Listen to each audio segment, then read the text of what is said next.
my great pleasure to speak to Mr. Larry Goldberg here at the ANA's World's Fair of Money, and we are here in Rosemont. It's good to be out to a show again. Thanks for taking the time to talk to us today. My pleasure. All right. So now here we are. We're in the shadow of this fantastic display over here, the Tyrant Collection. Certainly that's been eye-opening, and tell us a little bit about that Tyrant Collection that we're seeing here. This is our first time we displayed it outside of the Long Beach show, and he decided to put his U.S. coins on display, including the King of Siam set. And it's basically a complete typeset of U.S. coins, also some tone coins, specimen coins, things like that. And you don't see anywhere on there our name. We're just promoting this exhibit for the hobby, and we're not doing it to get anything out of it, but we do the work, and it's for free. And we get the benefit because we get to see these great coins. But Right. while you're also here, you also have the opportunity for folks to see these great collections that you have on display for upcoming auctions. Tell us Right. about those. We're selling in September the Colonel Ellsworth late date large cent collection, which he's been acquiring for, I think, about 40 years. And there was a lot of work. I had to get new holders, varieties on some of the stuff. It just it took a long time, but it's now the catalog's in print, and or you can go online and see it on our website. But that's our next sale, and then we have another sale of foreign coins in September, all before the Long Beach Coin Show, and then a bunch of U.S. coins. And then after that, we have the New York sale, the New York International, which I'm not sure it's going to be in New York, because getting a hotel and getting the restrictions lifted, it may not be. If it's not there, we'll have it in our offices in Los Angeles. And we got a very large collection of a guy who collected for the last 40 to 50 years. He wanted portraits. And we have medals, we have foreign coins, we have ancient coins, and medieval coins, hammered coins, all sorts of things, but all of it has portraits. And it's a very fascinating group of coins, and a lot of it hasn't been on the market for 30, 40, 50 years, but you don't see collections like this very often. No, there's opportunity there for sure. And as you mentioned, the potential possibilities with New York, it's just, if nothing else, we've learned that you have to be somewhat resilient to stay focused in this hobby these days because of all the unexpected pitfalls that we seem to have. How's your company been doing through that? Actually, pretty good. It seems like more and more is being sold online. We have an auction gallery where people can come and bid. We haven't used that for about a year and a half, 2 years because of the virus. And people are getting used to bidding online, on the phone, sending mail bids in, however they used to, but they don't need to go to the actual physical auction anymore. And we're getting tremendous activity through the machines. And we're on different formats, including our internet live site, and it's unbelievable. I would have never believed this. It's totally changed from the 1960s and 1970s when I started doing the auctions. Is that the biggest change that you've seen in this time period since you and I got involved in this? I think the grading is the biggest change. I'm a firm believer you have to get the coins graded.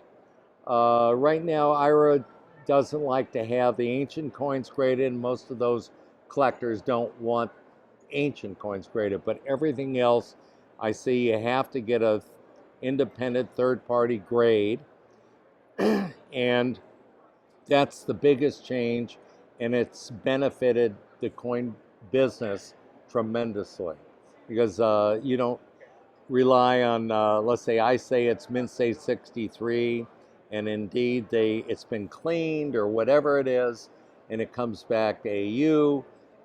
Once you put it in the holder, the third party grading company stands behind it. And that's really changed the whole coin business. So where are we today? What's the business like? Is it up? Is it down? How's it going?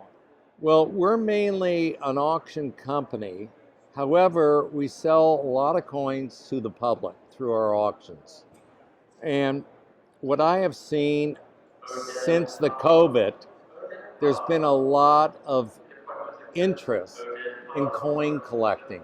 People are sitting at home, they have nothing to do, they're accumulating money, and they're buying coins. And it's all areas of coin collecting.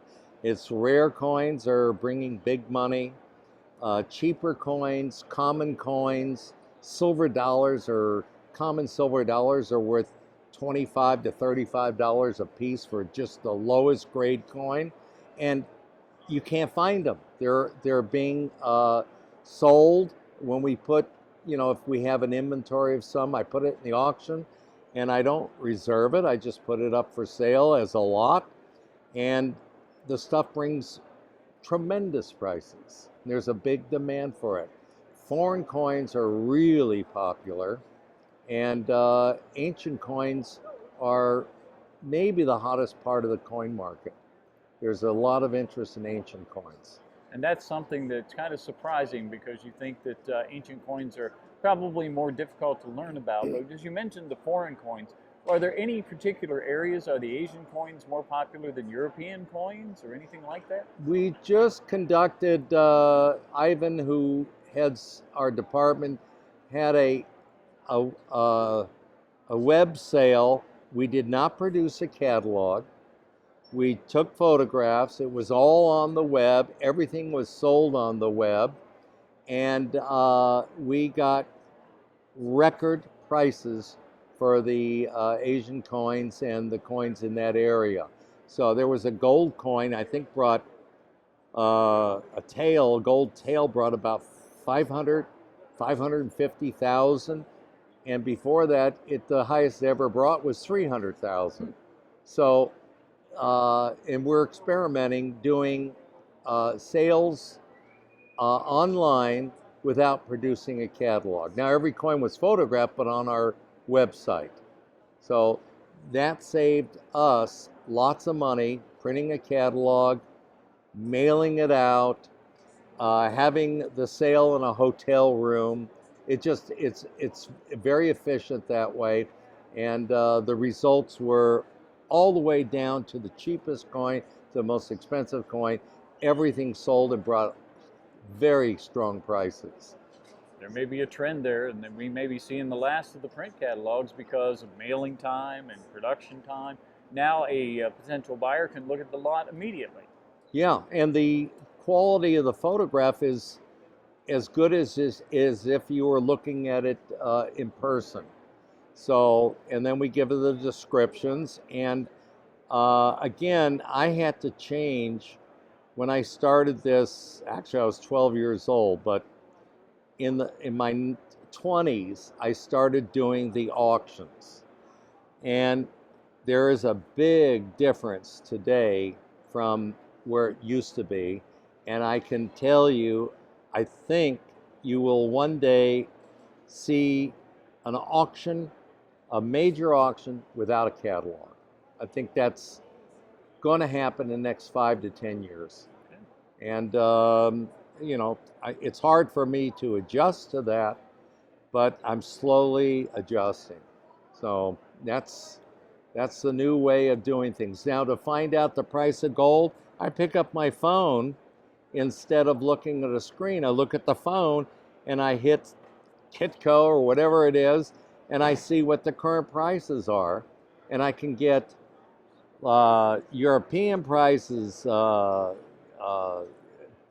Asian price, everywhere. So it's just unbelievable. The whole business is totally different from anything I've ever seen. They say this technology is our greatest blessing and our biggest curse sometimes. I think that, but as you mentioned, this instantaneous information is so very helpful when you're trying to make an informed decision. Yeah, we just donated our catalogs. We have a library. We just donated everything to the A&A, which they're going to pick up, and it's 40, 50 years of buying books and this and that, and you really can get the information on the web, everything you need, and I figure where the best place to place the library would be to the A&A, so that we gave them our entire library. Fantastic. Thank you for that. We appreciate you doing that. And thank you for your time today. Thank you.